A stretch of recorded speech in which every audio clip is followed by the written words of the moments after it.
প্ৰভুৰ নামত জয় মচি। মই জানিছোঁ মাথিউ চেপ্টাৰ 24 ভাৰ্ছ 4-14।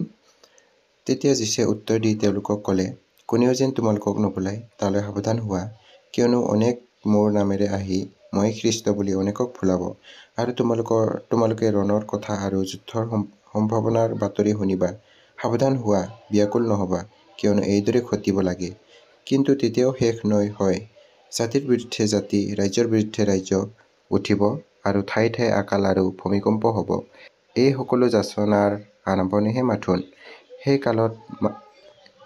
কালত ক্লেশ ভোগ কৰিবলৈ মানুহবিলাকে তোমালোকক শত্ৰুৰ হাতত উঠাই দিব, বধ কৰিব, আৰু মোৰ নামৰ কাৰণে তোমালোকে সকলো জাতিৰ ঘৃণাৰ পাত্ৰ হ'বা।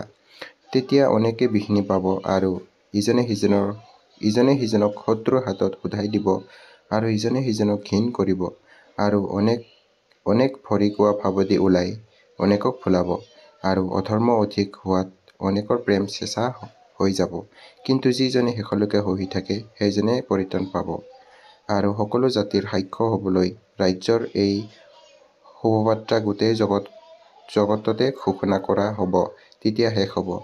আহক আজি আমি এইবোৰ টেনচন, এইবোৰ সমস্যাৰ পৰা সাৰি যাবৰ কাৰণে এতিয়াৰ পৰাই ভালদৰে প্ৰভুৰ লগত লাগি থাকোঁ, আৰু প্ৰভুৰ বাক্যবোৰ মানি পেলাই প্ৰাৰ্থনা কৰি থাকোঁ যেন আমি এইবোৰ টেনচন সমস্যা যে পাৰ হৈ যাব পাৰোঁ, আৰু প্ৰভুৰ হাতক ৰখি পেলাই আমি যে প্ৰভুৰ ৰাজ্যৰ ভাগি হ'ব পাৰোঁ।